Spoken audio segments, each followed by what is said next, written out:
دعاء قنوت.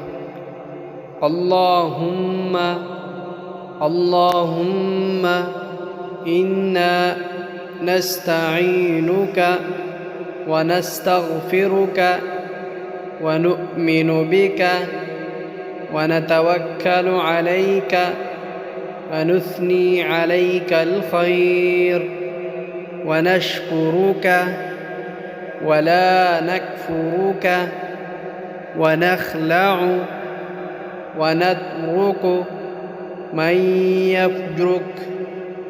اللهم إياك نعبد ولك نصلي ونسجد وإليك نسعى ونحفد ونرجو رحمتك ونخشى عذابك إن عذابك بالكفار ملحق.